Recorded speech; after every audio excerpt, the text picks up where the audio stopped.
Fala pessoal, estamos aqui de volta para a quinta especial do Rally.cast, depois de um intervalo, né? O Rodrigo tirou férias, mas agora a gente está de volta e voltamos mais uma vez em alto nível.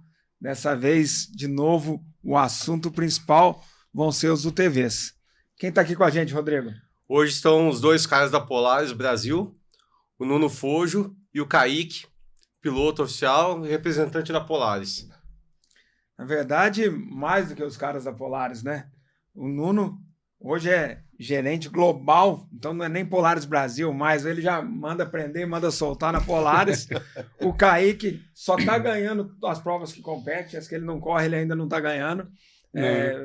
Pulou do lado, daqui a pouco nos Sertões, depois nós vamos falar disso também, mas se o Lucas não estiver performando, ele vai falar, Lucas, vai pro lado aqui que eu vou resolver essa parada. Isso aí. Senhores, bem-vindo. Obrigado. Por ordem de idade, Nuno, obrigado. Cinquentão. Obrigado aí pelo convite de vocês. Obrigado. Bom, pessoal, muito obrigado aí pelo convite. Muito legal poder, no meio de Sertões, né, começar a esquentar, falar um pouco de rally, ainda mais com o pessoal aí que já conhece há muito tempo. Então, tenho certeza que vão ter bons assuntos aqui pra gente debater. Legal. Pessoal, vamos começar já falando, acho que a gente teve aqui em um dos programas com a família Varela, né, representantes, já começa concorrentes bem, já. de vocês, falaram tudo de Can-Am e a gente achou que nada mais justo, não só por ser outra marca, mas por tudo que vocês representam no Rally e esse crescimento impressionante dos UTVs, acho que no cenário mundial, né? A gente vê isso hoje, Dakar, etapas do Mundial, e é claro aqui no Brasil, confirmando aí, acho que 100 UTVs largando nos Sertões daqui 15 dias. Nuno, você que foi um dos precursores disso tudo, né? Depois eu vou contar como que eu conheci esse maluco. Cara, qual que foi a receita do sucesso? Que os UTVs dominaram o Rally Mundial? Eu, particularmente, acho que como vocês, eu não comecei com um carro de rally, e vocês, como vindo de Portugal, a cultura de vocês do off-road era diferente da minha. Lá a gente tem um campeonato bem aguerrido, na Europa o campeonato português é muito conhecido, eu corria de Moto 4, e quando eu vim para cá, assim, o que é que faz a grande maioria poder correr? É financeiramente ser viável. Então, o que o UTV trouxe para mim, e o primeiro UTV que eu tive, um Racer 800, lá em 2012, que eu cheguei a comprar ele antes de eu ser funcionário da Polaris, e onde tudo começou aqui, aquela receita era espetacular, porque o nível de prazer que o UTV te dá, pelo custo, era imbatível. Ainda hoje é muito caro, mas ele te dá um nível de performance similar ao uma T1+, vamos ser sinceros, dependendo do lugar. Se não fosse restringido, se você pudesse andar sem restritor e pudesse meter velocidade nos UTVs, eu tenho certeza que ia ser uma briga bastante equilibrada. Obviamente, nos lugares mais travados, os UTVs têm uma capacidade melhor, mas por 3 vezes menos, ou 4 vezes menos o valor de uma T1+. Então, eu acho que esse foi o primeiro grande segredo. Extremamente seguro. Você não precisa ter um domínio absoluto de condução, você vai no teu nível. E, por exemplo, na moto, para você andar em qualquer nível, uma coisa que impacta é o teu estado físico, né? Se você não tiver performance física, na moto você acaba caindo e se machucando, coisa que o UTV não tem. Então, eu já vi gente sair de uma brutal feijoada, sentar no UTV, fazer uma especial de 2 horas e tá tudo certo. De moto você não vai conseguir fazer. Quadriciclo, o mercado no Brasil nunca foi um mercado muito apelativo para isso. Acho que o custo do quadriciclo versus o que ele entrega não era muito favorável, mas o UTV, sem sombra de dúvida, é o que eu considero o produto mais revelador. Quando o UTV começou no Brasil, eu lembro que um Polaris 800 custava mais ou menos 50 mil reais. Menos. Em 2012 era 40. Era equivalente a um carro popular ou menos. Então, no primeiro momento, a gente enxergava o UTV como uma alternativa mais econômica do que o carro. Mas apenas isso. Hoje em dia, você percebe que não, que os UTVs estão 3, 4 vezes o valor de um carro popular e vendendo cada vez mais. Os mais performantes, sim, sem dúvida. Sim. É um fato. É uma coisa que a gente já comentou aqui em outros programas, que a grande diferença do UTV que eu vejo particularmente é o seguinte: o carro de corrida, depois que ele ficar velho, você não tem o que fazer com ele. Um carro de trilha, de jipeira e tal. O TV, o cara corre um ano, vende para alguém que está começando. O cara que está começando depois tira as peças, põe num TV novo, vende o carro para um cara que vai andar no condomínio. Eu mesmo, o TV inclusive que foi seu, já foi meu. XP900. 900 e já foi de 4 amigos meus. Foi do Kaká depois. Já foi do Kaká, já foi do Cadu, já foi do Piauí, já foi de um monte de gente, já foi do Glauber. Continua andando. O filho do Glauber quase foi preso no condomínio acelerando o TV e tá por aí na mão de alguém. É isso aí. O TV tem outro ponto também que eu acho que faz esse sucesso todo, porque assim, quando a gente fala de performance, que nem eu não estava falando aqui da T1+. A T1+, ele é um carro que só é viável você trazer para um Rally dos Sertões, por exemplo. E hoje, se você quiser, por exemplo, essa liquidez, o meu UTV que eu corro, por exemplo, no Baja, ele é basicamente um UTV praticamente original. Então, ele é um carro que ele já vem pronto com uma performance excelente. Uma Toyota ou outro carro T1+, ele é um carro que está restrito para competição. Então, hoje, por exemplo, se eu quiser vender meu UTV para um outro público, se o cara não vai usar para corrida, cara, é só voltar ele para o original. Ele está praticamente original. E é um carro que a gente cuida muito. Então, assim, é um carro que você vai vender e ainda vai ter uma vida útil longa pela frente. Me tira uma dúvida aqui, é só, assim, o Kaique é piloto oficial Polaris, mas também trabalha com a venda de Polaris, né? Sim. E o Nuno é quem controla tudo. Hoje, qual que, entre a Polaris, o que ela vende? Qual que é o balanço entre os TVs vendidos para competição e para recreação? Vocês têm uma ideia dessa? A competição faz um barulho muito grande, mas o volume é muito pequeno. Exato. Imagina. É muito pequeno. É uma vitrine. Então, uma vitrine. Eu vou considerar aí uns 5%, 6% apenas. E quem compra o TV, qual que é o principal uso? Passeio, expedição, aventura. Hoje também muito para trabalho, assim, tem muito o público do agro, né, que está cada vez mais entrando mais forte com os UTVs. Então, assim, você tem hoje na Polaris uma gama de produtos enorme, né? Então, você tem desde o quadriciclo até um UTV de trabalho, que você usa muito para trabalho, para condomínio. Então, ele é bem versátil, assim. Então, acho que fica bem mesclado o uso de trabalho, lazer, condomínio e também para o pessoal que vai para a linha Razor, que já quer um pouco mais de diversão. Como a gente estava falando de competição, eu estava assumindo que a gente estava falando particularmente, por exemplo, da família Razor. Então, entrando aqui no que o Kaique falou, temos duas linhas de trabalho na Polaris. Temos o recreacional, Razor Expedition General e criança, e utilitários, ATVs e Rangers. Então, no mix, mais ou menos meio a meio, na balança do que a gente vende. Brasil hoje vende meio a meio, utilitário recreacional, mais ou menos na Polaris. Mas, quando a gente fala de Razor, é óbvio que uns 5% é para competição pura. Então, aquilo te gera ali uma aspiração de você ter aquele produto. Se você for ver bem, assim, na razão, eu corro com um carro que tem som, tem amplificador, tem as caixas de som, e eu não desmonto o som, porque eu quando desloco para ir para a largada e no final, eu tiro ali porque eu não estou mais para brigar no limite. Você cansou de tomar pau pro Kaique, então você já se colocou... Quem dera, né? O Kaique é mais rápido, sem dúvida. Fizemos agora uma prova, foi bem disputada, foi em Pardinho, lá na Fazenda do Bem. Cara, que era no respiro. A primeira especial, eu tomei 10.2 dele, mas eu caguei, não vi duas setas. Na hora que eu vi as setas, fui meter o pé no freio e já entrei na grama fora e dei uma volta. Mas a segunda...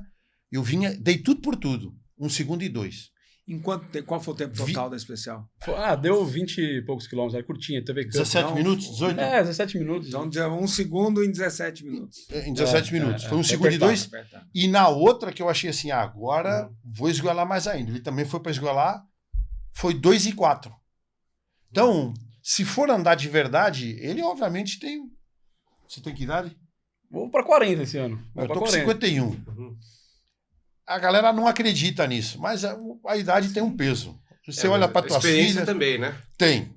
Então ali eu sei até onde eu posso ir sem fazer o risco e é raro eu fazer um erro. Então eu tô ali. Se alguém peidar, eu entro atrás e só para segurar a marca. É isso que eu quero. Por isso que tá ele e o Cisne, que eu escolhi para vir nos Baja. No Baja você tem que ter uma cabeça diferente do cross country, né? São mais doidos. Eu não tenho loucura nenhuma mais, nem aspiro a isso. Eu quero me divertir. E era difícil eu me divertir com essa carga nas costas de ser piloto de fábrica, que você tem que entregar resultado. Agora não. Agora tem os meninos lá para andar e eu posso me divertir. Comecei a me divertir de novo. Mas até para explicar uma coisa, a gente tem, tanto eu tenho os Polaris Racing Brasil, no Bage e no Cross Country, e temos uma equipe de fábrica.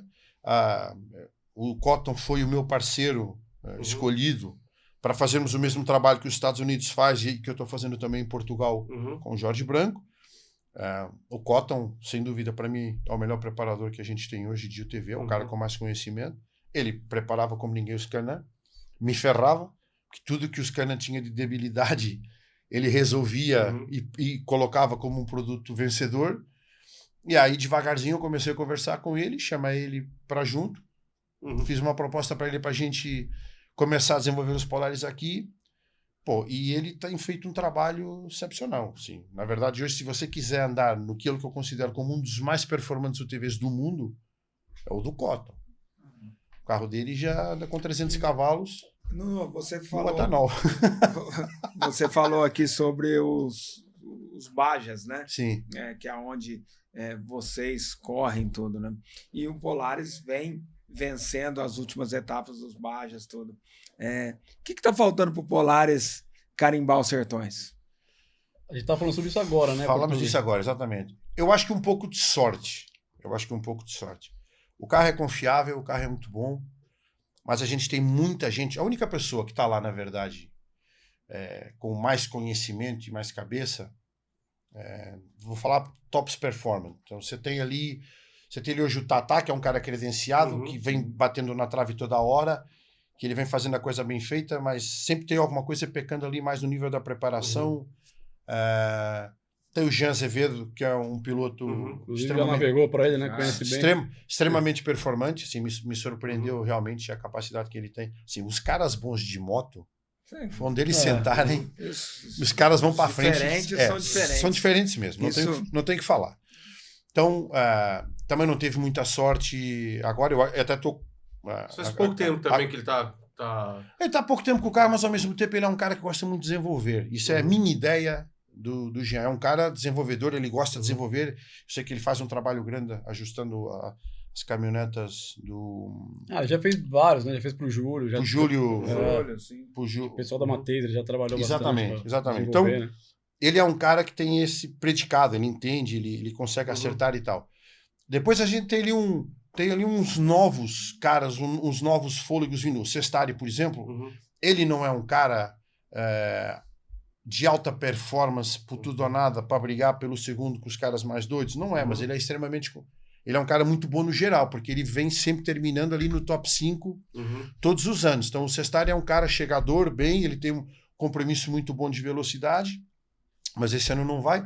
O Pedro McDowell é um cara que tem 4 anos de rally, tanto ele começou com o Can-Am, ele está no seu 2º ano de Polaris e a progressão dele tem sido bastante grande, então ele na média vem caminhando muito bem.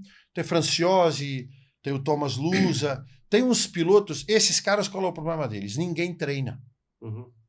Então, esses caras têm a vida deles profissional e eles, quando podem, eles vão fazer rally. E eles costumam sair, senta no carro 2 dias antes da prova e vai fazer uma prova. Isso, para mim, demonstra o que depois lá dentro acaba por acontecer, que você já não chega quente. Então, você começa a esquentar, vai fazer aqueles erros que você não deveria fazer, que se você estivesse treinando, você já estava tranquilo.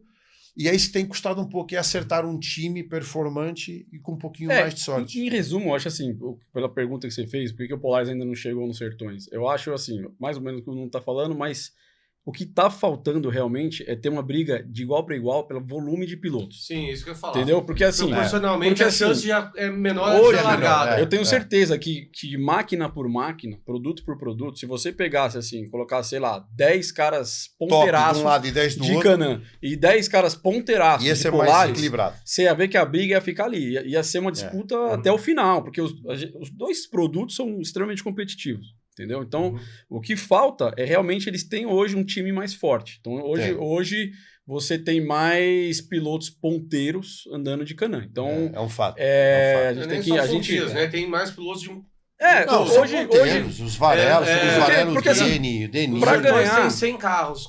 Mas Mas Polaris no fim, vai 10%. No fim, você vê que vai minando, né? Tipo, você começa nos primeiros dias de Sertões, é uma bagunça do caramba ali entre os 10, e principalmente nos UTV. Você vê que é uma trocação. Mas sempre filtra os mesmos no final. No final, vai afunilando, isso. E acaba sempre os mesmos. Então, Concordo. assim, o que falta, cara, hoje pro Polaris ir lá e brigar de igual para igual? Falta ter essa mesma força entre pilotos e navegadores do nosso lado.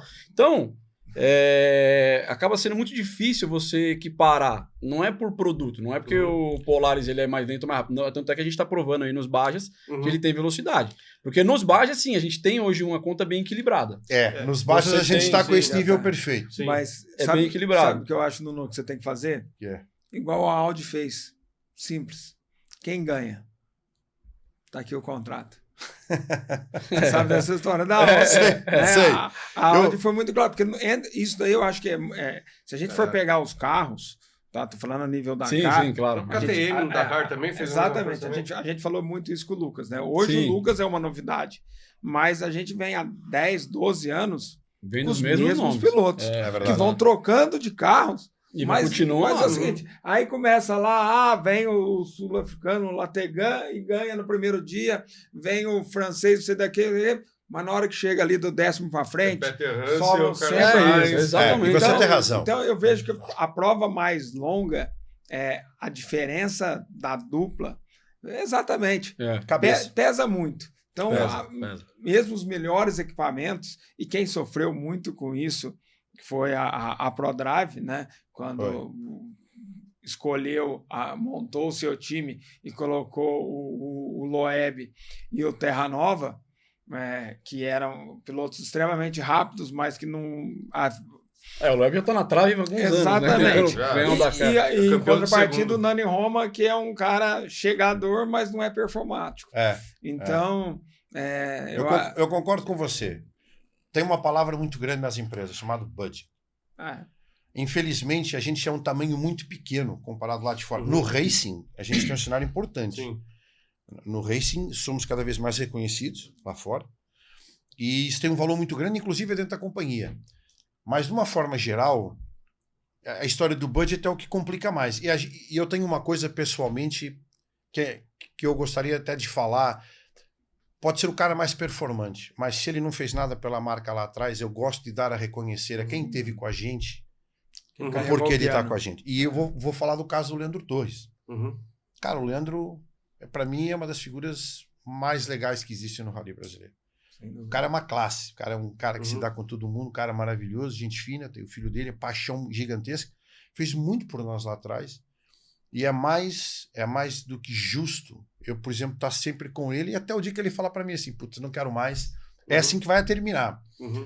Poderia trocar um lugar dele com alguém que fosse muito mais, eventualmente, poderia, mas a venda ou a imagem atribuída ao piloto é um cara que faz bem para a marca. Ele é um cara que mais faz que bem o resultado. Exatamente. Eu não queria ter nunca um cara que teve problema, que é um cara que é um cara que na média arranja problema nas provas, um cara que fica mal visto, né? um Só cara te entrega o polêmico. resultado, né?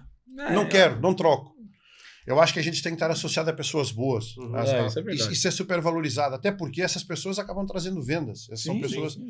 do meio nosso. Então, isso é algo que eu sei. Eu acho, Nuno, que você tem, só te cortando, né? Não, manda você ver. tem muita razão. Acho que hoje a gente vive a realidade dos influenciadores. Sim, né? Total. E eu acho que o piloto que se aproxima hoje do público não é simplesmente o que ganha corrida. Não. Né? A gente vê, voltando até no exemplo do próprio Lucas, né? Hoje as marcas estão procurando imagens que elas podem usar muito mais do que o resultado. Agregar a imagem do piloto. Então, o cara é um cara bom. Exatamente. É um cara, o que beneficia a marca. É o embaixador da marca. Eu vou levá-lo em outros eventos e o cara vai me entregar. Pô, o né? Lucas Tem que ser um cara bem quisto, né? Onde vai, dá uma energia Agora, legal. Eu vejo, você vê, vamos dar um exemplo simples, né? Você pega a Red Bull. Cara, o Nasser, ela não consegue usar em lugar nenhum, né? E ele não vai não vai mudar também. a esse ponto. Mais resultado, por que a Red Bull nunca vai sair do Nasser? Sim, Você sabe o seguinte, quem colocar o nome ali vai estar lá em claro, cima. claro. Então eu acho que tem esse peso, e eu acho que a Polaris tem toda a razão nisso, né? Mas que claro que, inclusive, né, Nuno, já não tem como a gente fugir desse assunto, essa rivalidade Polaris Can-Am, eu acho que... Vai existir Isso sempre. é sempre, é todo dia, isso é o nosso dia a dia. Isso eu acho que é saudável, né? Porque acho que... Claro. Sabe quem ganha? Vocês estariam lá com o consumidor. Sim, exatamente. Sim. Os consumidores e o esporte. Essa é a briga na FIA, essa é a briga aqui no Fala, Brasil. assim como tem nas motos, Não. sempre vai ter disputa entre as Tem que ter as rivalidade. marcas, tem que Eu ia ter. entrar nesse assunto, Manda. você nos falou aqui em off que você representa a Polaris na FIA. Exatamente. E eu vejo hoje, olhando do lado de fora, 3 brigas de regulamento que você deve estar diretamente envolvido. Uma entre... Com certeza. Entre carros e UTVs. Certo. Tá? Você vai falar bastante sobre isso. Eu vou te falar. Uma segunda briga entre o TVs e o TVs entrando no challenge, nos protótipos, Uhum. e T3 e T4. T3 e T4. Sim. E aí a briga, que eu acho que é a mais... das Que marcas. aí entre as marcas, entre... Por onde você quer que eu comece? Vamos começar entre o TVs e carros, É, que essa briga tá aqui no Brasil também, né? tá a, aqui. gente, Eu vou te explicar. Eu estou na FIA há 4 anos. a gente tem briga, inclusive, de...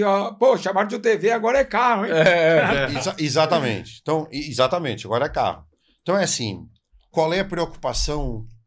Na FIA, obviamente, é tudo cheio de lobby, igual qualquer outra instituição grande. Eles, por mais que eles queiram deixar a coisa balanceada, o Sven Quant é o cara que mais peso tem lá dentro. Por quê? Porque quando ele fez agora... Só vamos explicar, pessoal, quem é.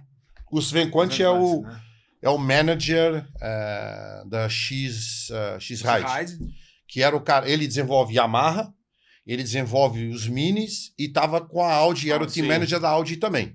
E só para quem não sabe, né? É da família, maior acionista da BMW na Alemanha. Então pronto. E praticamente Esse a família detalhe mais influente na Alemanha. Esse detalhe eu não sabia, Alemanha, mas né? Não eu só na sei- Alemanha, mas... eu sei que você tem um trabalho muito grande de jornalista e cara empenhado, que deve saber de alguns outros detalhes que eu não sei. Sei que o Sven é um cara difícil. Se você vender a ideia lá dentro para ele, ok. Se não vender, é um cara que vai estar contra você. Por quê? Porque depois todas as marcas, do mesmo jeito que eu voto em T1+, em T2, eles também votam nos SSVs, no T4 ou no T3. Então, qual é hoje a grande preocupação dos caras lá de cima? Essas empresas de carro, a Toyota, agora a Renault com a Dacia, a ProDrive, ele na Mini, a Ford que está entrando, essas marcas gastam para desenvolver produto muita grana. 15 milhões de dólares, 20 milhões de dólares para desenvolver produto e depois vão para lá e essas corridas, esses budgets deles são astronômicos. Esses caras estão gastando essa grana toda, não é para depois verem um T3 ou um T4 ganhar dos caras. Então já começa aí. O que é que a FIA tem que fazer? A FIA tem que se certificar que o crescimento das de baixo ela é bacana para quem pilota, mas ela nunca pode ser mais eficiente do que uma do que um T1+. O T3 não pode dar na frente do T1+, e o T4 não pode dar na frente do T3. Às vezes, dependendo das provas, não estou falando de Dakar, né? Mas, por exemplo, agora em Portugal, no Baixo Aragão, tivemos uma prova de 2 dias, salvo erro, e o Gonçalo de Polaris, com a estreia, não foi a estreia, que já tinham feito uma prova, que é aquela que o Varela também foi, ficou na lama, o moleque também ficou lá, e acabou queimando junto. Eu vou só explicar pro pessoal qual que é a diferença de T4 pro T3. Qual que é a eu vou diferença? explicar. Então, Ainda tem o SSVs, né? Que no caso... não, o SSV é o T4. T4. Que agora caso chama de do- SSV. Challenge. Então, o Challenger é T3, o que é isso? O Challenger é um protótipo, é um lightweight prototype vehicle, é um veículo, é um veículo protótipo que tem uma série de regras. Você pode ir na largura salvando até 2 metros, ou 2 metros e pouquinho. Você pode ter motor até 1000 cilindrada, ele pode ser turbo, e ele pode ter câmbio sequencial ou CVT, tanto que no começo tinha muitos feitos em cima de Can-Ams, aí pegaram, já começaram a mudar as bolhas e colocar caixa de câmbio no motor de Can-Am, mas hoje quem lidera é o Taurus e o OT3, existe uma certa divergência aí, um falando que o outro copiou e não sei o que, não sei o que mais, mas O no motor fundo, de carro, né? motor do Up, motor do Up. Volkswagen, Sim. eu só não tenho na cabeça se é 5 se é 6, eu acho que é 5 marchas, o que esses carros têm. De qualquer forma, é um carro que pode, eles têm restritor, eles andam aí na faixa de 200 cavalos, 210 cavalos, e eles têm um limite de velocidade de 135 km por hora. Sim. O SSV, até então, ele poderia ter uma fabricação de chassis, que seria o mais próximo do carro de rua, ele é mais restrito na largura, ele é obrigado a ter uma série de componentes do carro original de fábrica, como motor, caixa, diferenciais, o CVT. Você nem pode mudar os pesos e as molas do CVT. Você tem um restritor maior e você anda ali na faixa de 180 cavalos, no caso nosso 2.0, 185. E o chassi tem que ser original do carro? Não. Poderia ser um chassi fabricado desde que você fizesse até 200 unidades. Pronto. O que é certo é que o restritor de potência e o peso mínimo, o Can-Am, por exemplo, tem 900 quilos e supostamente 155 a 160 cavalos. Nós temos 1.100 quilos no Polaris, com restritor maior e fazemos 180 cavalos. O Balance of Performance é a FIA que faz isso. Ela grava o rally inteiro e depois ela vai analisando se vai te dar mais restrição ou não no próximo ano. Então, SSV hoje é o mais parecido que a gente tem com o TV. O T3, que seria o Challenge, já virou um protótipo. Tanto Nenhum que, por exemplo, baseado no carro de rua. Não. Só TV de rua. Só uma observação para quem está nos assistindo, né? A performance do Challenge hoje é tão alta que o Dakar, até o dia de descanso, onde os dois principais carros foram desclassificados, os dois Taurus, por um item que não estava dando performance, né, que era a embreagem, mas estava fora, eles estavam 8º e 9º no geral. Inclusive, agora na Espanha também. Exatamente. O Eric foi, eu acho que então, o Nasser também andou com... O Nasser e o Goscal, eles chegaram a fazer 5º. Top 5. Por que eu ia dizer isso? Era aquilo que a gente estava falando antes. Num lugar mais travado, você carrega 1.000 quilos só de peso. A agilidade de um UTV ou de um T3, ela é muito maior do que uma caminhoneta. Você não consegue andar ali com velocidades médias de frear, acelerar, da mesma forma que você anda com um carro muito menor. Então, quando as pistas são altas, são de alta e engrandece a velocidade, aí não tem como, porque eles abrem até 160, mas é por causa da diferença de velocidade também, né? Mas eu Mas acho faz que, a diferença maior. Um ponto também que teve essa discussão aí, tinha muita gente que estava para entrar nos carros, né? Para andar na categoria no T4 e T3 aqui no Brasil, mas acabaram recuando. Porque assim, quando a gente fala... Mas eles queriam andar sem restritor. Exato. Porque o que acontece? Sem limite de velocidade. Nessas regras, se você joga hoje no Brasil um carro, sei lá, um T3, um T4, um Maverick R ou um Pro R, eles vão ser mais lentos do que a categoria SSVs. Vai. Então assim, hoje o cara fala assim, pô, beleza, eu vou entrar numa categoria, vou pegar o meu UTV, que eu tô disputando lá com mais 100 UTVs, mas com a performance máxima, vai estar todo mundo brigando numa geral, e eu vou pegar esse UTV, vou jogar numa T4 ou T3 para andar na categoria CBA, que são junto com os carros, só que aí você vai ter um carro mais lento e você não vai disputar na geral. Porque não dá, com essas restrições e limite de velocidade, você não vai andar com uma T1+. Eu sei, porque eu ando de UTV e ando de T1+. E também não é, vamos dizer, não é muito incorporado na classificação dos carros, né? Por exemplo, o cara tá lá, você fez 6º lugar na geral dos carros, mas o quarto é um TV, não conta. Então você já tá olhando... No fim não aparece, assim, né? Não Quem aparece são os ponteiros, é normal, todo esporte é assim. Então assim, o cara fala, pô, qual que é a vantagem do cara pegar e fazer todo esse esforço para jogar o carro? Então é muito difícil pro Brasil você chegar nessa conta, entendeu? Sim. Por isso que teve até uma movimentação, tentaram. Eu entendo um pouco dos dois lados, porque, bom, se você vai seguir a regra da FIA, acabou, cara. A regra é regra. É isso aí. E aí você não tem o que fazer. Você tem que seguir a regra e ponto. Até porque... existe uma movimentação para tentar fazer os Sertões voltar a ser mundial, né? Que, pô, e aí não tem o que fazer. Aí vem os caras, os delegados da FIA. E aí a regra é pronta. Você tem que seguir a regra dos caras. Eu só entrando nesse ponto, até depois a gente vai voltar com o Nuno aqui, porque ele não contou pra gente da briga entre as marcas. Mas aqui no Brasil a gente vive uma realidade um pouco maluca nessa questão dos UTVs. Né? Sim, total. A gente sabe da história lá de trás. Os UTVs foram abraçados pela CBM. E hoje existe a possibilidade de você andar de UTV. Eu estou explicando porque, às vezes, o pessoal que está nos assistindo não sabe dessa história. Faz bem. Os UTVs aqui eles podem correr como CBM ou CBA. Ou como CBA. Isso. Com regras diferentes, inclusive, de preparação e tudo. E que é muito difícil falar que a CBM está errada porque tem 100 carros no grid. Exato. Então, eu falo o seguinte, é uma receita que é vencedora. Tá dando certo. Mas olha, embora a gente hoje escute alguns questionamentos de tem falha. Permissivo, de equilíbrio, de tudo. Então, assim... Você tem alguns pontos que são discutíveis, que eu concordo, como, por exemplo, vestimenta, segurança. Isso que eu ia falar, cara. Na CBA, eu vou te dar um exemplo. Uma coisa que eu bato muito na CBM, bato bastante no pessoal lá. Porque eu acho assim, a gente está cada vez mais, os UTVs estão cada vez mais rápidos, cara. Tá impressionante a velocidade que os UTVs estão. Então, assim, a segurança, ela tem que acompanhar isso. Então, é muito importante eles serem rígidos com a parte de segurança. Cara, hoje, no meu ponto de vista, é inaceitável não ter num regulamento, por exemplo, a obrigatoriedade de um HANS, que até pouco tempo não tinha. Uma Nomex. Cara, é o básico. Você nunca vai me ver numa largada sem a camiseta Nomex, calça, meia, tudo. Porque uma vez eu fui correr na Espanha, por exemplo, com o Lucas, acho que foi o segundo ano que a gente foi pra lá, eu tava com toda a minha vestimenta da Nomex zerada. Tinha praticamente 1 ano de uso.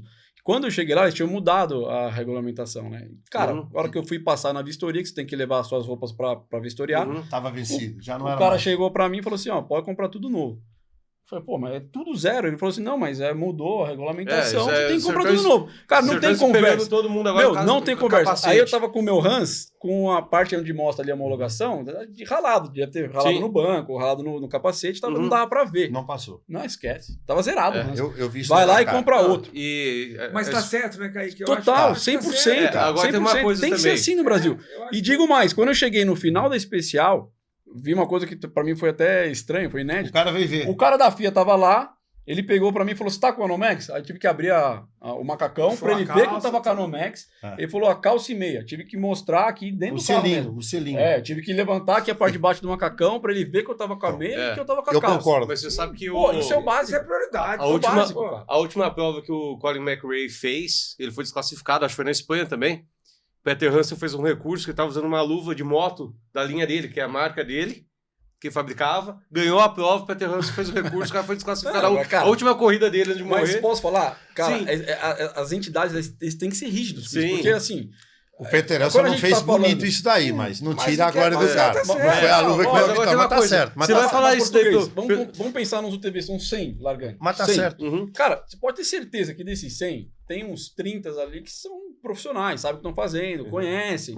E tem um monte lá que é a primeira vez do cara, ele não tem ainda experiência, ele não sabe. Então, assim, falta esse pessoal ter esse conhecimento. Pô, cara, você tá indo pra uma corrida, o mais barato que você vai gastar é a sua indumentária, cara. Mas existe uma discussão também não é uma discussão, são 2 pontos de vista na categoria UTV, né? Que teve gente que veio do carro e anda de UTV e fala, nossa, mas isso aqui é muito perigoso, pode entrar um tronco, pode entrar capotado. E da moto é o contrário. Ele tem metade, veio da moto. É a coisa mais segura. segura. Super-homem, lógico. Vem falar de segurança. Por isso que a história do capacete, em Portugal, é como se fosse CBM também.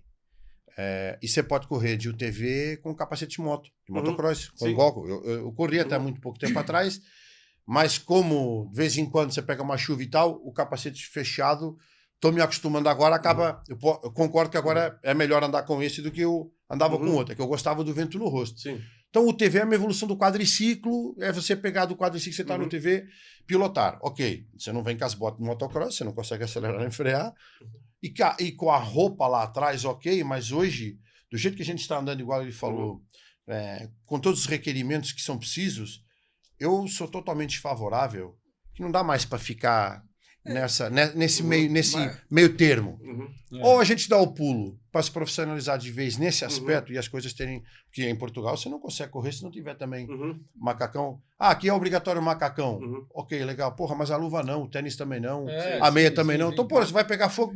Onde é que você queima primeiro? É nas mãos logo e nos pés. Mas, Nuno, eu participo de várias discussões nesse sentido, até pela função de direção de prova na Mitsubishi Cup. Exato. E aí eu escuto muito, mas o pessoal do TV é o pessoal que migrou da moto, tudo.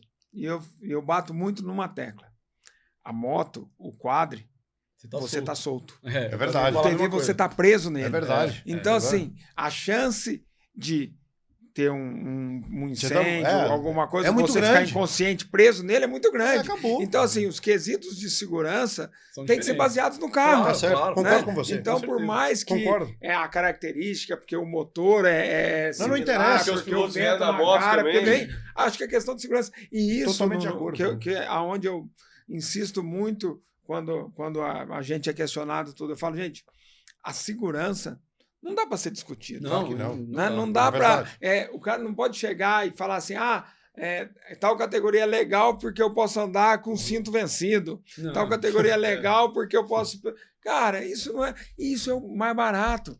verdade. Entendeu? barato, Aí o cara vai lá e importa um jogo de amortecedor. Quanto custou hoje um jogo de amortecedor top de um 70, TV? 80 pau, E aí, 90 pau. não quer gastar 3 mil no macacão. E Concordo. Como tá a questão de gaiola, que antigamente podia gaiola original reforçada, hoje é obrigatório, se tem alguma Posso norma de falar? gaiola ou não? A gente aí vai cair no outro ponto. Tem muita gente andando com gaiola original reforçada. Cadê a capacidade técnica da entidade para chegar lá E avaliar. e avaliar? Não Um existe. ultrassom Então, também para medir tudo. então não adianta. Tem muito Sabe? trabalho Não para ser adianta. feito, né? Em termos de... Isso aí vai levar uma discussão maior, vai, que a gente ia se ferrar aqui, tinha que fazer 5 episódios. Mas vamos lá. Eu vou voltar da rivalidade. Isso que eu quero saber. Isso. Vamos contar assim. Então lá. essa, Eu quero saber se o TV com marcha, sem marcha, como é que é? vamos Vamos lá. Tá escolhendo um para Eu comprar. vou abrir até o final eu vou daqui abrir a a gente ponta, tem... vou abrir a ponta do Tem vento. ver um. Quem vai me convidar para andar num... A gente tem. Tá convidado os dois. Não, não, esse é perigoso, pô. Tá doido? Não, nada. Aqui eu acredito, ali é perigoso Não é demais. não, não é sabe? não, não é não. O cara capotou de frente. O Não, cara capotou de frente, XP não, você Olha. pediu o TV pro Ah, faz pro parte, Kaká, pô. vou dar uma Não, volta. não, mas também... Tá testando o limite. Agora eu vou me defender também. Não, não. A gente participou da Polaris Cup lá na pista do Cerro Azul, no final de semana. Eu andei, ganhei a prova de UTV. Você andou de 800, eu acho. Não, 900. Que ano foi isso? Você andou de 900. Foi 2015, eu acho. Por Não, aí. 14, 15. Eu ganhei a prova no final de semana. Teve uma prova de class country, enduro de moto na mesma pista no outro final de semana. E no outro teve um treino da Polaris. E eu cheguei atrasado no treino, eu não peguei o briefing. Eu já montei no TV e fui andar. Tinha um salto aqui, eu falei, não me lembro desse salto, mas tá aqui, vamos. Ó. Era uma mesa que tinham feito. Ao contrário. Ao contrário. Eu saltei, cadê Não viu a o chão. recepção? Não tinha. Frente Pousou de traseira, para-choque, frente fui traseira. trazer e foi até acabar todas as rodas do Inclusive, carro. acho que essa prova foi, acho que uma semana antes do Mitsubishi Cup, e o Lucas foi como convidado. E aí, Foi. E foi acho que 2014. E a primeira Ele foi volta, com a gente tava XP disputando. 900. A gente tava na Triton RS, foi o ano que a gente foi campeão na Triton RS, e tava disputando. E aí eu acho que ele deu um capote na primeira curva. Não tava acostumado, nunca tinha sentado no TV. Ele deu um capote e ficou com, acho que o braço, alguma coisa, tava Dolorido. dolorido pra caramba. Aí ele chegou pra mim e falou, cara, eu vou ver se até sábado Eu na consigo Cup fazer. eu vou estar bem. Se não tiver, a gente A começou a Cup ver, aí a gente a começou Cup é até a uma ver pista regulamento pra saber se eu podia ir pilotando ele navegando. Uhum. Ele chegou até a ver isso. Ele falou, puta, vamos ver de repente, na pior das hipóteses, pra pontuar, vamos ver se dá pra gente Nem sabia inverter. disso. Aí no fim ele ficou bem, corremos, tudo certo, zerou até lá, mas foi... Vamos falar da rivalidade, que cara, tá difícil de gente defender a carreira do Rodrigo de piloto. Todo programa eu tento, mas... Não, Vou te ajudar, vou te Na defender. Cup passou, tô Mas dando é azar boa também. pessoa, é boa Não, pessoa. Não, Não, sim, se o problema é que a corrida que eu corro, alguma coisa tem. O diretor de prova joga contra mim. Aí não dá. Ah, me põe pra largar lá atrás. Eu Bom, peço posição, não me dá. Eu tento ajudar, mas não... Não tem condições. Vamos lá, conta pra Vamos lá. gente aí. Então, eu vou dizer que a gente hoje tem uma regra vigente. E pronto, na regra vigente, com as regras do jogo atuais, fizemos 2 carros para participarem no Dakar. Ganhamos com um deles. Acabamos até de anunciar hoje que está indo mais um piloto no time oficial. Agora vai ser o francês, o Xavier de Sautré, e vai estar indo o Brock Higger, que é o cara que está ganhando os campeonatos lá com o carro amarelo e com o carro preto e as letras amarelas. Campeonato americano, né? Campeonato americano. Então a gente vai ter ele com o Eddie Max, com o Max Eddy, que foi o navegador quando eu fiz o Dakar de caminhão nesse time. O Max Eddy era navegador da Christine Matlock. Uhum. E o moleque também tá pilotando com o azul, mas aí ele falou, pô, eu vou com você, tenho experiência de Dakar, então os Estados Unidos vai mandar um cara, esse cara estava exposto agora, eu andei nesse carro também lá, e assim, é bem diferente. Se andar num carro T4 e andar no TV normal, o nosso TV aqui, mas dá um banho. O carro é muito É restrito. muito mais rápido. Então, a Polaris vai mandar esse carro pro time do Sebastian Loeb Racing, e a gente vai inscrever pela França um piloto oficial, que é o Xavier de Sautré, que ganhou, e o americano. Então, nessas regras, a gente fez só 3 carros. A gente tem 3 carros feitos, porque a FIA avisou que as regras iam mudar em 25, e esse ano a gente vem discutindo essas mudanças, e eu posso abrir aqui um pouquinho do ponto do ver. Obviamente que a Can-Am não gostou, né? E eles queriam vir com tudo, com o Maverick R, para participar em 25. Só que eles não têm como participar com esse carro, porque esse carro não atende às regras atuais. E a FIA tem uma coisa, quando ela solta a regra, se ela já pôs um restritor e tem o Can-Am com 3 cilindros, com 900 quilos de peso mínimo, tem aquele restritor. Eles queriam que fosse mexido o restritor para um peso maior para esse carro entrar, mas esse carro não entra por vários fatores. Você tem 2 injetores por cilindro e a regra é clara, só pode ter um. E tem umas outras nuances no T4 que uma caixa também não estava prevista para trabalhar. E eles tinham que ir com o carro com 1.200 quilos, com o restritor que está dos 900, e isso não vai funcionar de jeito nenhum. Então, segundo as conversas que a gente está tendo, eles vão querer ir para medir performance do carro, mas eles vão como protótipo, que é aqueles carros, igual aconteceu com o Theta, quando o Theta foi com aquele carro americano lá do Robbie Gordon, não passava nada nas verificações e colocaram ele numa categoria. E ele entra onde nesse protótipo? Entra numa categoria protótipo. Né? Isso, exatamente. Tem esse no Dakar? Tem, mas não briga no geral. Não aparece em lugar nenhum. Só tá ali. Só deixa o cara correr. Testar o carro. Só deixa o cara correr. Eu lembro que na primeira vez que você viu Open tinha uma Toyota Bandeirante junto. Tudo que não é verdade, não tinha uma tudo que não passa. Não passa, botaram ali pro cara, já gastou o dinheiro todo, já tá lá, tem uma oportunidade de participar. Sim. Então, regras atuais não entram. Regras 25, eles não têm como homologar o carro, porque essa regra só começa a valer a partir de 1 de janeiro. 1 de janeiro você já está em prova. Então, teria que haver alguma prova antes para eles validarem. E as regras não estão fechadas, vão ficar fechadas agora para ser publicadas. Mas elas são divulgadas, só cortando? Porque são divulgadas. Não foram divulgadas. Agora mudou a data, né? Eles jogaram mais para frente, né? Não é uma semana para frente. As regras devem ser colocadas definitivas em setembro, segundo a gente está conversando. Provavelmente ela entra em vigor a partir de março, por aí. Para você poder correr... ela valeria a partir do dia 1. A FIA é de uma preocupação, né? Você vê no regulamento, ela tem uma previsibilidade de mudança. Exatamente. Isso aí é o correto. É lógico. É o correto. Então, eles também não se encaixam já nas regras 25, por isso não vão poder participar nem em T4, nem em T3. É claro que deu para ver em várias reuniões lá o indivíduo da South Racing, ele falar que do jeito que a coisa estava não dava e que ia arruinar o negócio dele, porque em condições normais ele vendia de 30 a 40 carros T4 por ano. Acabou as vendas. Ela não conseguiu vender mais nada. Hoje pouca gente quer correr de X3, vão ficar aguardando a homologação do T4 e as novas regras o que vão ser. Então não vai ser mais permitido você fabricar chassis. O carro vai ter que ser mesmo um carro original. Vai ter uma gaiola homologada e os fabricantes, a Yamaha, a Polaris, a Canan, vão soltar um kit, vão designar quem vai ser o fabricante. Você tem um Pro-R, você fala assim, quer saber, eu quero ter o meu carro homologado T4, você entra em contato com os pontos de revenda das marcas, compra o kit, já vem tanque, já vem tudo, e você consegue montar no carro original o kit. Vai ter... Só pode comprar desses homologados. Só pode comprar, assim, a gaiola sendo homologada FIA, se você pagar o crash test como fabricante, não tem problema, mas o kit, o tanque de combustível, porque esse kit, quando for feito, ele é mandado para a FIA faz a homologação, valida ele. E é onde vai determinar se é seguro ou se não é, né? Exatamente. Tanque, gaiola Exatamente. e... Então, a ideia da FIA é baratear, de certa forma, a transformação de um UTV normal, trazer ele mais próximo do UTV normal e deixar uma série maior de itens stock que você não pode mexer. Então, com isso, ele vai poder correr, porque a regra agora vai ser a seguinte: se o carro é original assim, o que vem nele pode participar. Pronto. Então, onde está a maior guerra hoje? O 2.0 foi um parto para a gente conseguir trazer, porque a regra era só até 1000 e podia ser turbinado. Havia esse problema, todo mundo com receio que o motor fosse ser uma coisa do outro mundo, mas também todo mundo se esquece que é muito mais pesado.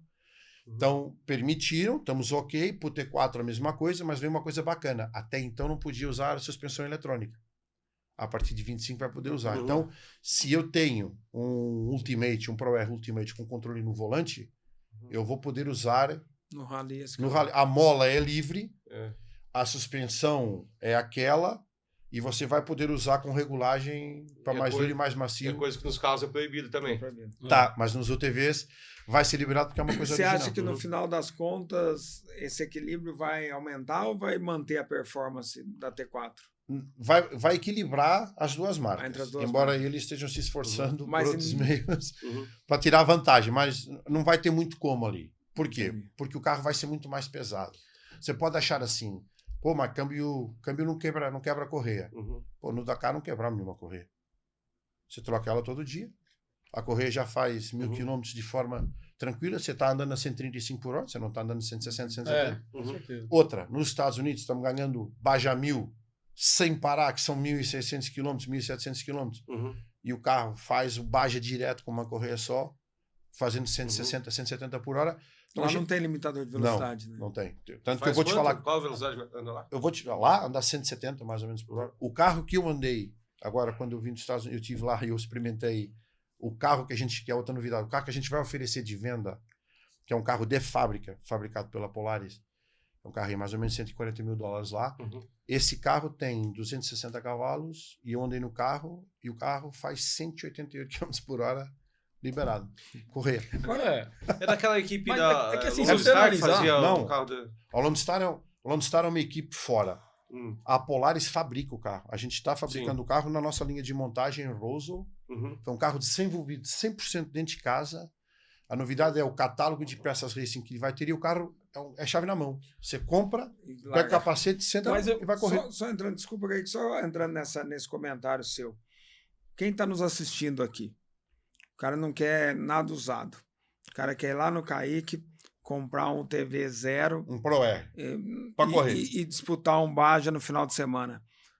Entre o preço do carro e a preparação mínima necessária, qual que é hoje o investimento de um TV largado? O meu carro é exatamente isso. Ele é o cara que mais próximo vai estar, te O falando. meu carro é um carro original, certo? Igual Ele só meu. tem aqui, a minha suspensão é original, retrabalhada, mas ela é original. Os Exatamente meus igual. freios são originais, eu troquei minha gaiola, aí Banco, fiz a parte de cinto. banco, cinto. Extintor. Eu vou falar assim, hoje eu entrego pro cara um carro pronto pra você competir qualquer Baja e ganhar por uns 400 pau.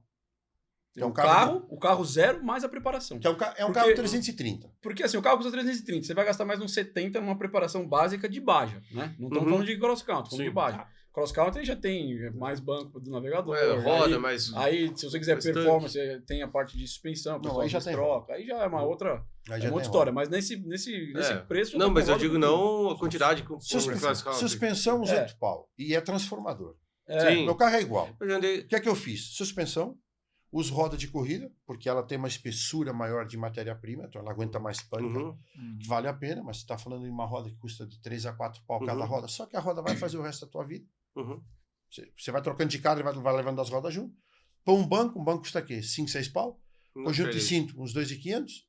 Extintores, a gaiola vai custar aí de 15 a 20 pau. Isso nós Essa é a conta tá. fechada. É 400 Então pau, tá, o cara isso tem um nós carro falamos, top de o Baja. cara tem um carro zero para correr um Baja. Isso. E brigando para ganhar na geral, como você ganha com esse Opa, carro. Tá? Tudo bem, o cara não vai ser o Kaique, vai ficar lá atrás, Não interessa, mas ele tem um carro pra com ganhar. potencial para carro que a isso. gente tem. Agora,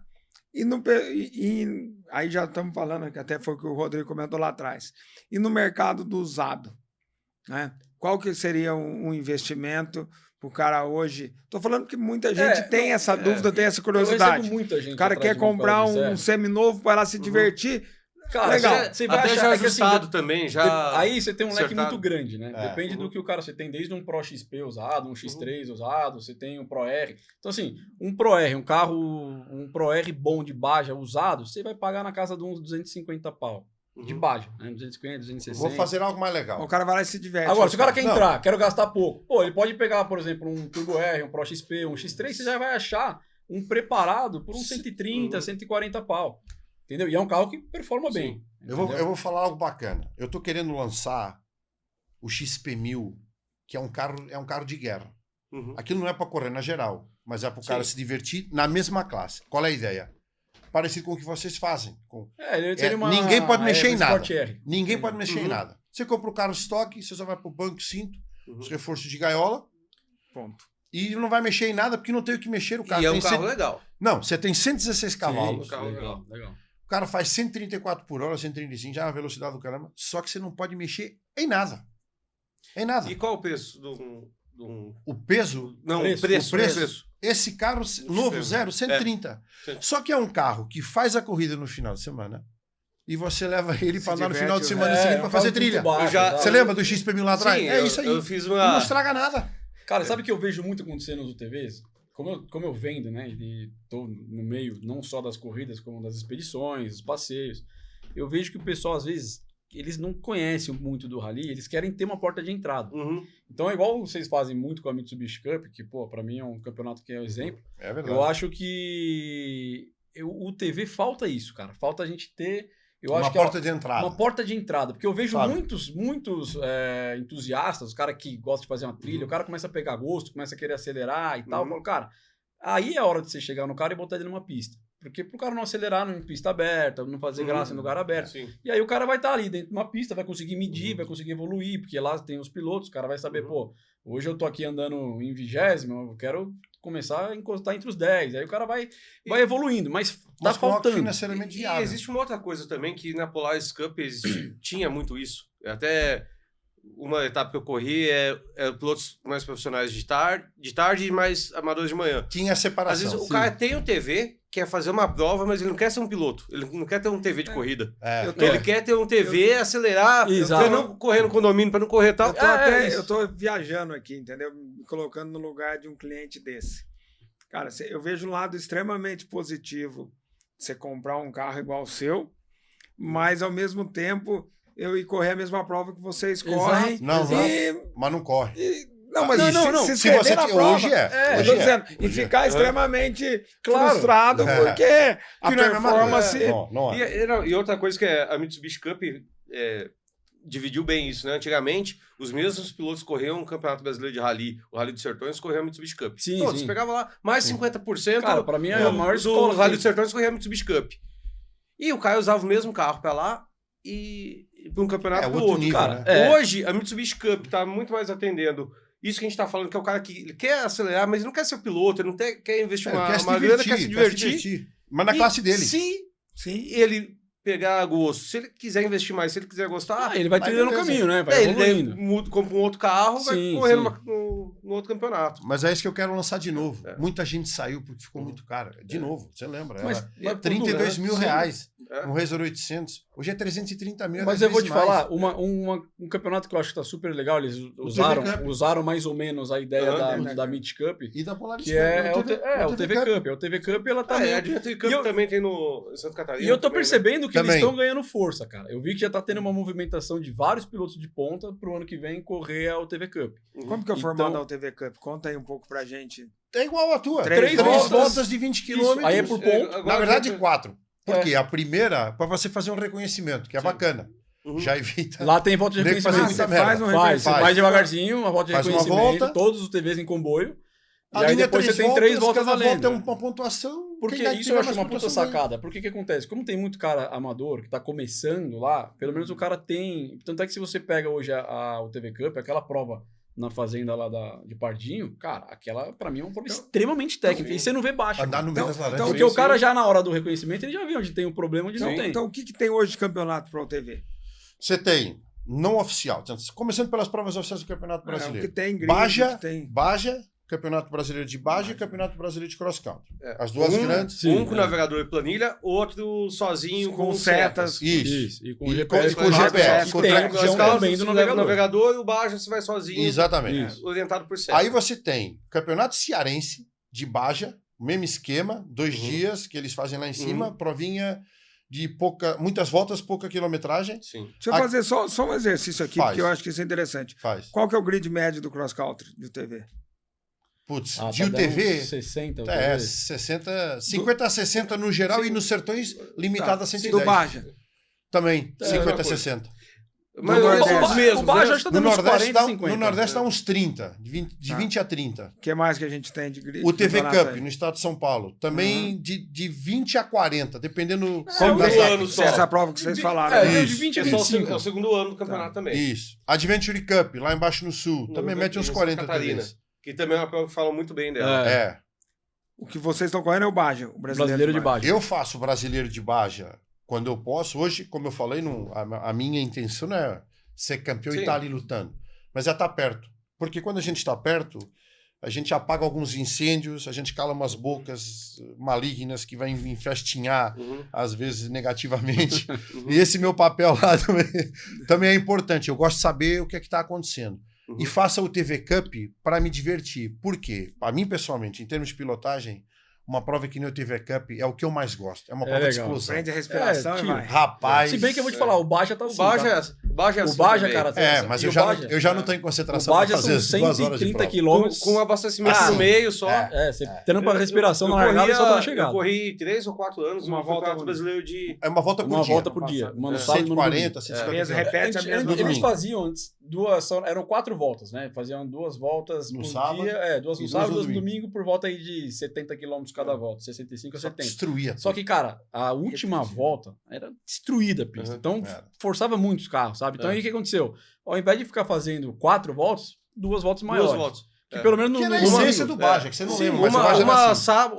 uma sábado e uma domingo. Isso. Porque... Eu corri 4 anos no Campeonato Brasileiro de Baja de moto. Você E fez na Yamaha. cara, era perfeito de logística. É. Você levava um mecânico mais uma pessoa só pra te abastecer no meio do caminho. E vai Isso, embora. exato. A vistoria você podia fazer no sábado de manhã. E Cara, você vai eu embora, mesmo. o almoço acabou. Eu vou com uma estrutura super enxuta. Vou eu e meu mecânico, a gente leva lá nossos aparatos, monto ali minha barraca, tudo, e, cara, e dá conta do serviço, cara. É. Então, assim, Qual era o tranquilo. negativo pra mim como marca? Vou ter que falar. Quando eram essas 2 voltas por dia, era volta de 70 quilômetros.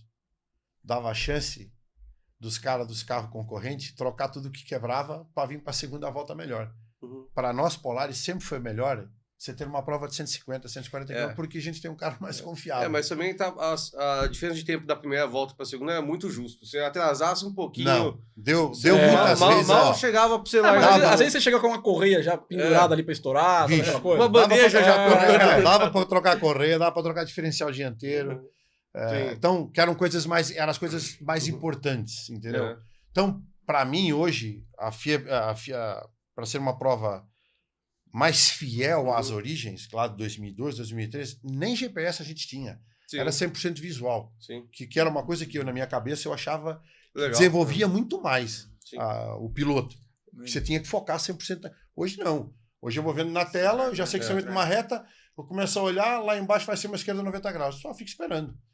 Pé embaixo, quando começa a ver a seta regressiva, você já sabe que é uma esquerda 90 graus. Mas ao mesmo tempo você deixa o nível também apertado. É igual quando você tem uma navegação de velocidade. Né? Só pra gente mudar um pouco aqui, até porque, cara, o papo quando é bom vai passando o tempo. Falar de rally, cara, passa o dia nem percebe.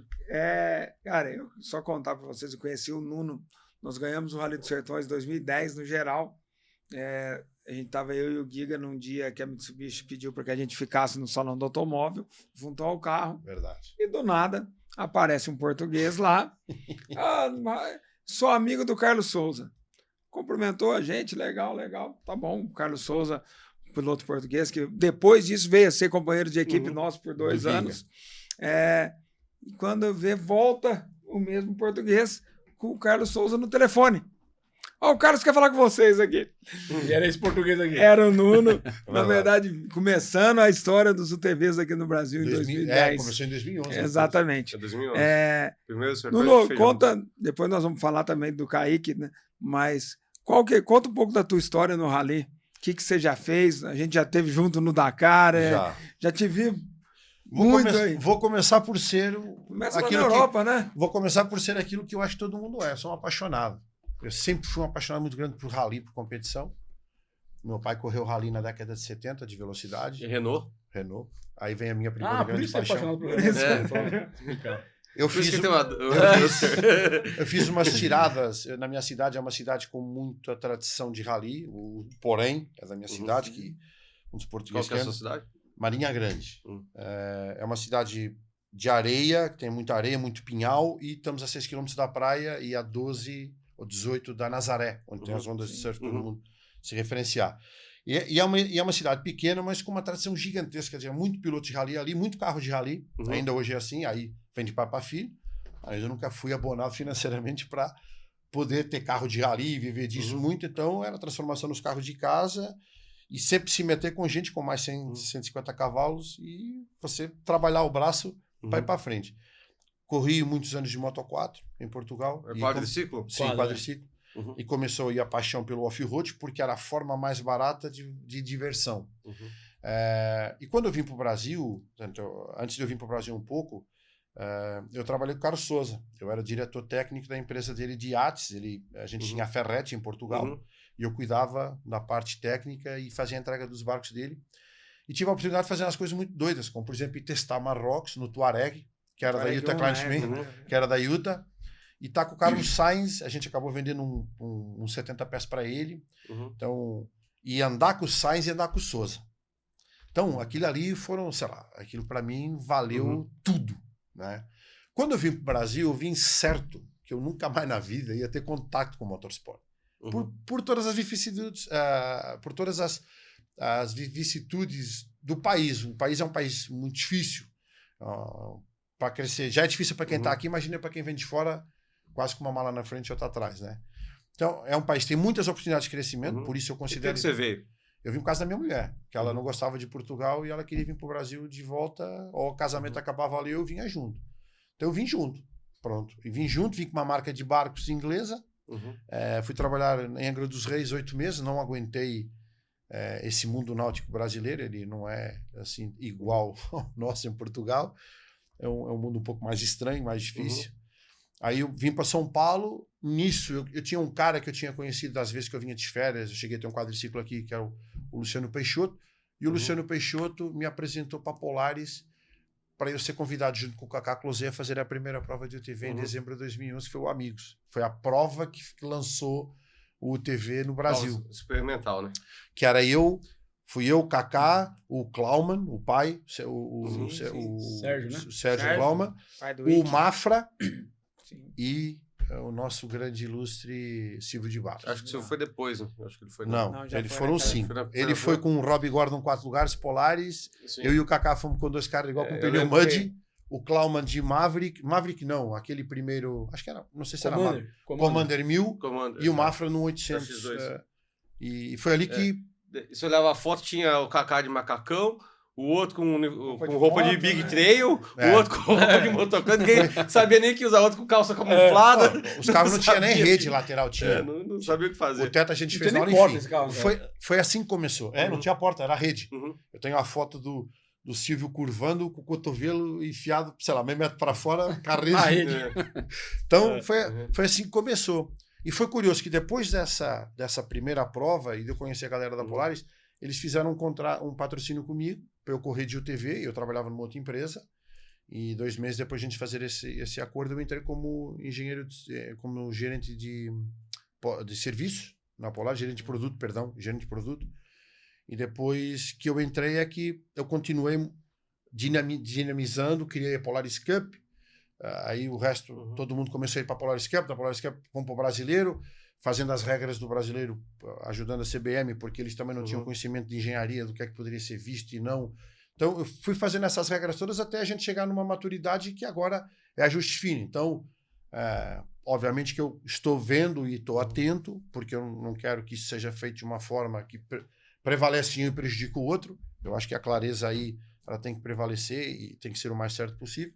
E foi assim que eu comecei, e quem diria, 4 vezes campeão brasileiro de rally, primeiro campeão do UTV.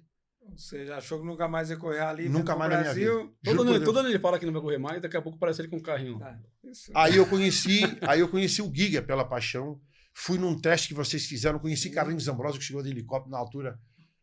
Eu vi aquilo tudo ali e falei, meu Deus do céu, é coisa de novela tudo, né? Aí comecei a ganhar uma amizade com ele, conheci vocês e quis o destino que as coisas fossem desse jeito e a gente continuasse amiga até então. E eu, obviamente, uma outra ponta, uma outra marca, mas foi assim que tudo começou. Bacana. Kaique, eu lembro do Kaique navegando por Hugo com uma L200 RS verde, uma R3 verde. Cara, você lembra como eu te conheci ou não? Lembro. Cara, essa história é legal. Não, na verdade, o meu início no rally foi muito inusitado, na verdade. Assim, eu, desde pequeno, andei de moto a vida inteira, né? Então, com 5 anos de idade, eu ganhei minha primeira moto e andei até os 25 anos de moto, sempre de moto. Motocross, né? Motocross, mini moto. E aí, cara, quando... Tinha um amigo meu, Hugo, que todos vocês conhecem. Fazer um comentário dos dois. Cara, eu tava na minha casa um dia tomando banho de boa lá. Aí, daqui a pouco, buzina na porta. Eu falei, pô, quem tá buzinando, né, cara? E eu, Kaique, eu peguei e saí, toalha e tal. Eu fui na janela, era o Hugo. Ele tava com uma 200R verde, que vocês conheceram. Foi o nosso primeiro carro de corrida. E aí, Pô, ele me chamou, não, vem, desce aí, vamos dar uma volta. Eu peguei e falei, meu, onde você arrumou isso? Ele falou, cara, eu troquei no meu motorhome. Vendi um motor, tinha um motorhome lá, um ônibus que eu usava no motocross, ele vendeu e pegou essa L200R. Não, vamos andar. A gente pegou, saiu em Alphaville, ele tinha umas estradas de terra, deu uma volta e tal. Aí daqui a pouco no dia seguinte ele me liga e falou, fiquei sabendo que tem um campeonato da Mitsubishi chamado Mitsubishi Cup. Vai ser lá em Taubaté, vamos correr? Eu falei, não, mas eu vou fazer o quê? Ele falou, não, você vai navegar. Eu falei, porra, bicho. Não faço ideia com quem ia navegar. Mas eu falei, não, beleza, vambora, beleza, vamos aí. Já tinha parado de correr de moto e tal. E peguei e fui. Cara, a gente saiu rodando de casa com as malas dentro do carro. Como todo mundo fazia na época. Nas malas dentro do carro, só tinha uma caixa de ferramenta, mais nada. Pegamos, fomos lá pra Taubaté, aí encostamos. Puta estrutura. Que ano que era isso? 2007. Aquelas puta estruturas, as equipes, puta, um monte de carro e a gente não tinha nenhuma barraca. Paramos no meio do nada lá. Os caras ajudando a gente a adesivar o carro, não sabia de nada. Quando ia pra volta, pra você ter uma ideia. Pra alguém tomar conta. Exato. Pô, pra você ter uma ideia. Passei muito por isso. Não, mas foi isso mesmo. As malas tinha que tirar do carro pra colocar ali, ficava no bolo ali pra sair pra correr. Aí na hora da largada, uma coisa que eu lembro até hoje, que eu dou risada hoje, né? Cara, peguei a planilha, aí tinha lá o totem, né? Eu peguei e falei assim, cara, ô Hugo, o que será que é zerê ou do? Ele falou assim, puta, não sei, cara. Chama os caras aí, vamos descobrir o que é. Aí eu peguei e chamei o cara do controle, né? Falei, meu, você sabe o que é zerei odô? Ele falou, não, cara, é pra você zerar o odômetro. Eu não sabia nem que tinha que zerar o odômetro pra largar, velho. Não sabia nem o que tava fazendo, nem eu, nem ele. Sensacional, né? Não, o carro com pneu de rua, tipo, não passava nem na vistoria. Mas os caras viram que a gente tava muito perdido, era a primeira corrida, caímos de paraquedas ali. E aí comecei assim no rally. Aí, pô, gostamos pra caramba, acho que a gente fez quarto, sei lá. E aí o Hugo começou, cara, vamos fazer o campeonato inteiro? Foi fazer o rally dos amigos depois. Aí falou, mas agora vamos se organizar melhor. Eu falei, não, beleza, aí entramos pra uma equipe, começamos a se organizar tal. Isso foi em 2007. Então, nosso ano 2007 só fizemos a Cup de L200R. Aí em 2008 a gente começou o brasileiro, aí foi com uma RS já, com uma estrutura melhor. Acho que em 2008 você navegava com o Jean, pô, você me ajudou pra caramba. Vocês fizeram o rally dos amigos com a RN. Pô, direto eu grudava no Zé perguntando, pô, me ajuda aqui, me ajuda ali, porque, cara, você tá no começo, você tem que, né, você tem que tentar se espelhar em alguém. Esse não é bom. E aí eu pegava, também, pô, grudava nos caras e ia colhendo informação. Beleza, e comecei assim no rally.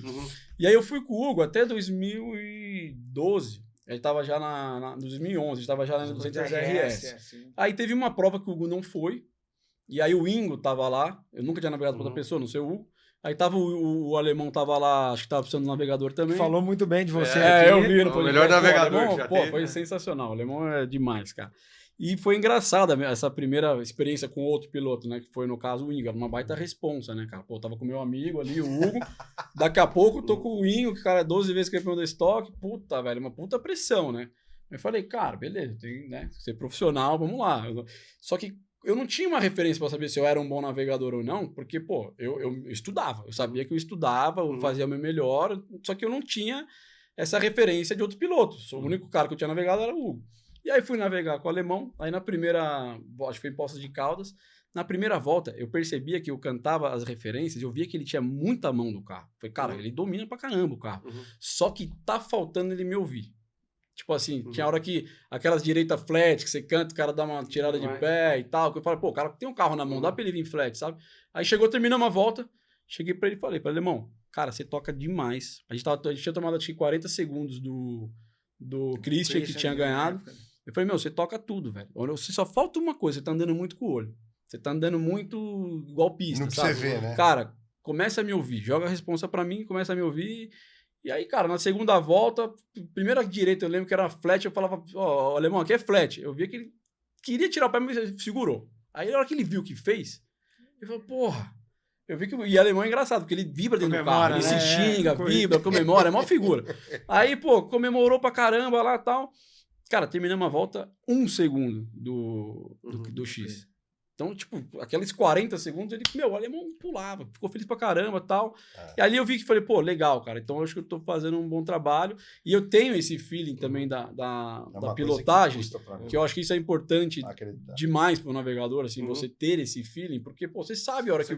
Primeiro que você sabe se o piloto tá com o carro na mão ou não, né? Então, você consegue... O navegador, ele consegue monitorar ali e administrar o ritmo do cara. E aí, pô, sabia que o Inga podia soltar. Quando foi, acho que a volta seguinte, aquela prova, tiveram que encurtar, acho que por causa da chuva. Eu lembro que a gente fazia 2 voltas lançadas. A gente fazia uma volta de 20, acho que de 15 e já emendava em outra. Você já emendava, já controlava de novo e relargava para a mesma volta. Aí a gente ficou sem embreagem. Isso foi em Paulínia, não foi em Poços de Caldas? É, foi Paulínia. Eu lembro certinho, Paulínia. Então, pode ser. Porque a gente chegou no final. Foi Paulínia. Isso Paulínia, mesmo. Sim. Cara, eu vi que o alemão, daqui a pouco ele falou, eu tô sem embreagem. E, pô, trocando marcha, pau, reduzindo, e eu olhava o pé dele assim e falei, caramba, será que tá sem embreagem mesmo? E, pô, quando chegou, o carro pipocando, desligou no controle. Falou, pô, e ele ficou desmotivado, que falou, cara, não acredito, a gente tava fazendo uma puta prova, a gente tava em segundo na geral, uma puta prova e, puta, vamos perder na última volta, né? Eu falei, não, alemão, porra, vamos largar, velho. Ele falou, como? Tô sem embreagem. Eu falei, mano, você fez metade da volta sem embreagem, pô. Vamos fazer mais uma volta, mais 15 km sem embreagem, pô. Vamos embora. Aí ele, pô, será? Eu falei, vamos. Aí botou primeiro, saiu ligando o carro na bateria, né? Mas foi engraçado, que na largada teve que largar assim, né? Botou primeiro, desligou o carro. Verdade. A hora que dava o 0, ligava o carro engatado e pau. Que era meio largada e descida ainda. Cara, a gente fez quarto na volta e acho que terminamos o rally em segundo. Ele ficou feliz pra caramba. Falou, pô, velho, que teria parado, né? Aí foi super legal. Então, aí dali pra frente, acho que minha carreira como navegador, acho que eu comecei já a navegar porque o Hugo tava meio que se aposentando. E aí, em 2013, eu comecei com o Lucas. Que o Lucas já era meu amigo de infância, de muito tempo. E aí, sempre soube do potencial dele. Desde a época das motos, falei, cara, esse cara vai ser um baita piloto. Você e o Hugo começaram sem nenhuma relação com o Lucas. Vocês tinham amizade, mas não teve nada a ver com... Não, assim, a gente sempre foi muito amigo, né? O Hugo também é muito amigo do Lucas. A gente sempre morou ali em Alfa, então todo mundo a gente se conhecia desde pequeno. Só que o Lucas, ele era mais novo que a gente, né? Então ele era... Pô, quando eu tava com o Lucas, acho que ele tem 6 anos a menos que eu. Então, naquela época, ele era bem novinho. Então, assim... quando a gente já sempre teve essa amizade, mas não teve uma relação do Lucas começar o rally por nossa causa. O Lucas, ele começou o rally porque ele andava de moto, teve um problema no quadril, acho que ele já até contou aqui. Do pai. E aí, sempre, desde pivete. Né? Só que assim, a gente sabia, desde a época do motocross, eu sei que ele sempre foi um cara muito focado, muito dedicado. E aí começamos em 2013 na Meet Cup, que inclusive foi uma disputa super legal, foi com o Zé Hélio. Com o Zé Hélio. Foi na última volta, cara, assim, foi a nossa primeira vitória, foi muito, muito legal essa vitória na Cup. E aí, dali pra frente, a gente tá até hoje junto, e aí foi o primeiro Sertões. Primeira vez que eu vi o Kaique, tava ele e o Hugo no Rally dos Amigos, eu tava correndo com um bug 4x2, que era da Doblô. Eu lembro. Daí eu falei, ó, na areia vai bem. Correu, né? Na areia vai bem. Vai tudo bem, só tem um ponto. Tem um rio com lama que aqui é no KM5. Se eu passar aqui, tá beleza. Aí quando o navegador falou, daqui a pouco vai chegar aquele rio com lama lá. Eu falei, eu vou entrar embalado. Embalei. Quando eu fiz a curva, eu tinha uma R parada com ele atrás, tentando arrumar. Daí eu, tava muito rápido pra parar. Deu na traseira. Pum! Matei ele. Ele abaixou e sumiu aqui no lugar. Matei, passou. Eu lembro. Bateu?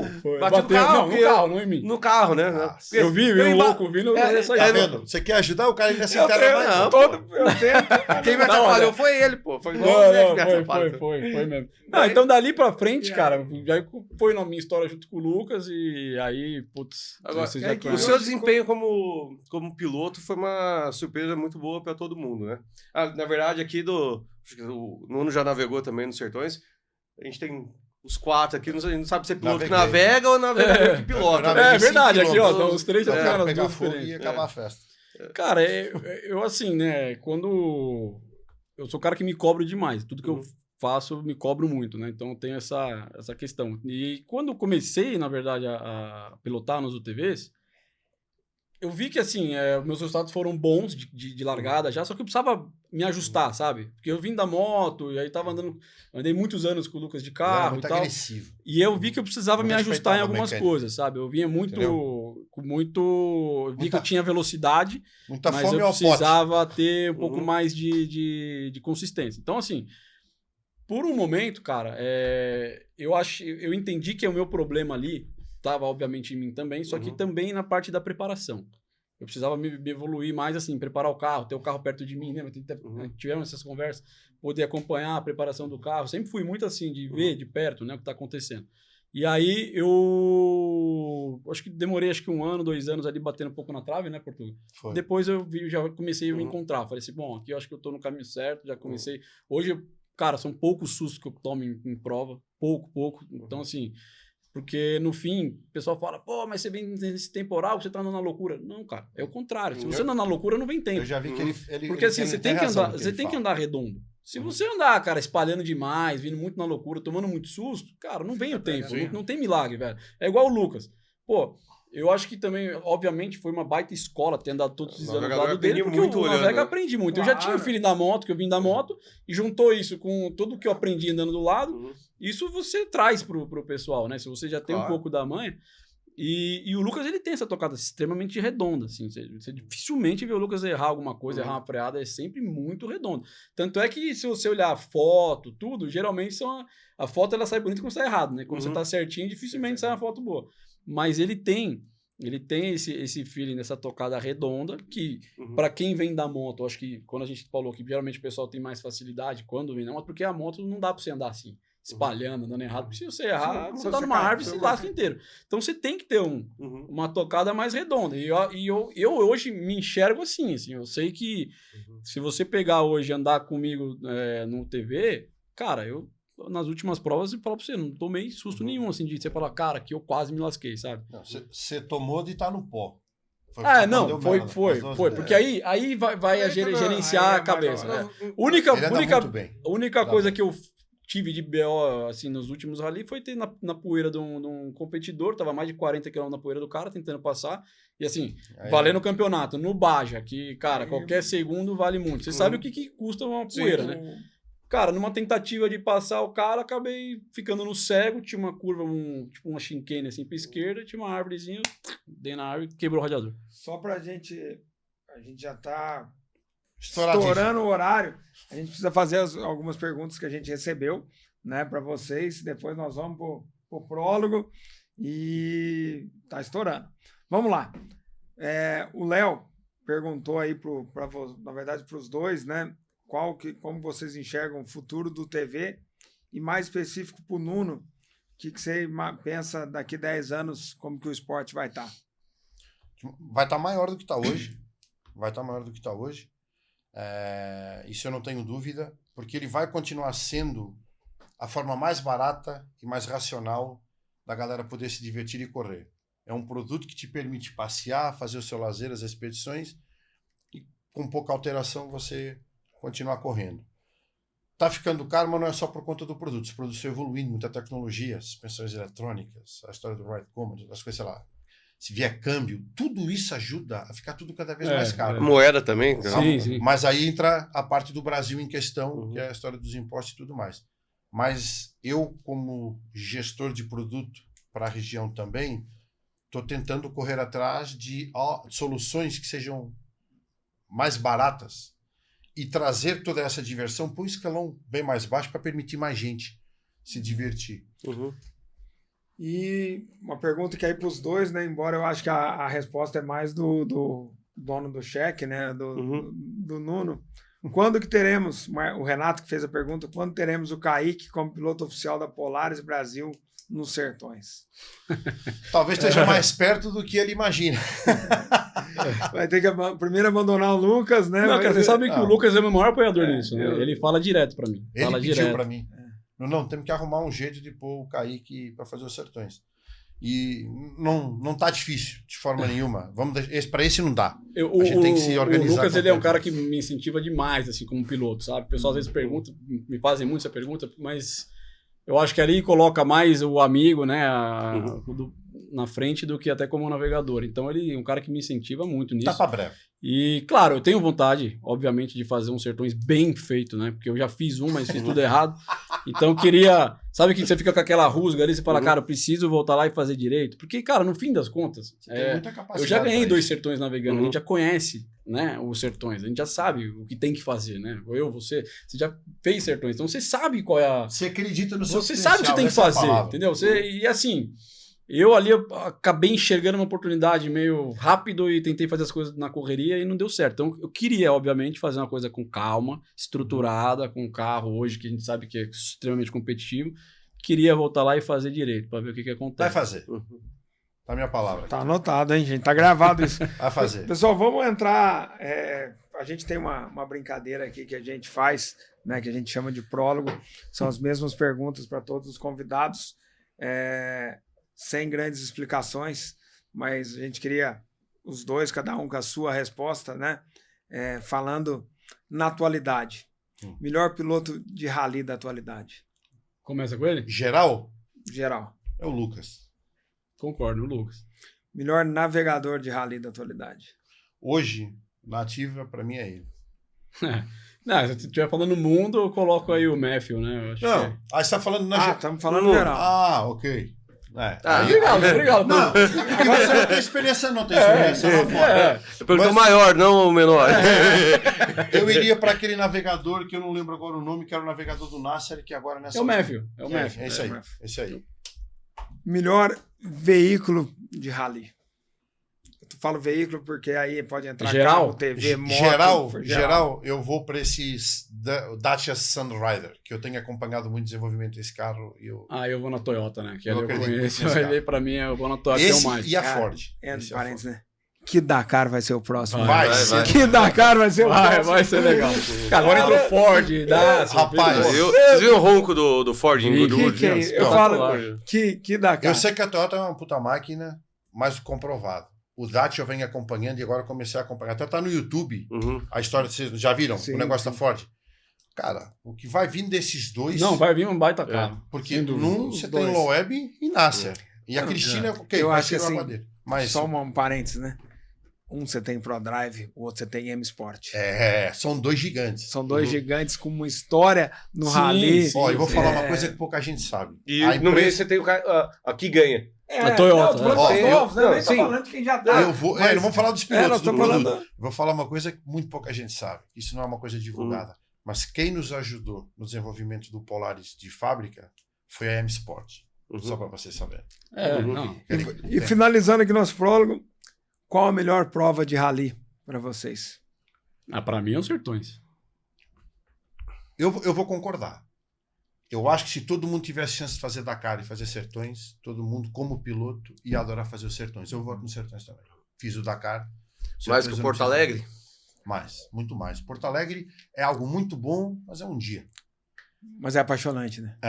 O legal, cara, das provas na Europa é o público. É isso que eu Exatamente, acho. ia falar assim. Eu acho que o que Isso é falta imbatível. o Brasil é criar essa cultura, né? Por exemplo, você vai para uma prova na Argentina, cara, é lotado, é tudo cheio. Então, Mas assim, a gente tem que votar numa prova. É, Para sim. mim, os Sertões, Uhum. para piloto, é a prova mais completa que existe. eu no também acho. Falta agora fazer essa cultura entrar no Brasil e eu acho que a gente tá muito perto disso. Com essa história toda do Lucas tendo destaque eu lá acho que fora. faltava- Não só o Lucas, Faltava um vários ídolo, né? O pilotos. Brasil precisa de ídolo e eu Então, acho que o Lucas veio para preencher. Isso esse- aconteceu em vários outros esportes. Sim, né? sim. No tênis, com É. o Guga, no surf, com o Medina. Então, assim, E outra, quando você tem um cara destacando fora, Uhum. o Você pessoal vai começa a trazer. a enxergar, gente teve começa a muito olhar. bons No boxe, pilotos que infelizmente se passou a idade e não tiveram a oportunidade de ser referência porque o mundo não é o mesmo. Hoje a gente vive essa história de Instagram, celebridade. Sim, o sim. Lucas entrou numa fase boa. Uhum. Não posso falar que o Giga e outros pilotos como ele Sem dúvida. foram excelentes Não, pilotos também, mas infelizmente não tiveram chance É. de vir no Mas eu já momento fizeram- que... O mundo Mas é fizeram muito uma baita distante na Fizeram época, parte, né? fizeram- É muito distante da Europa pro Giga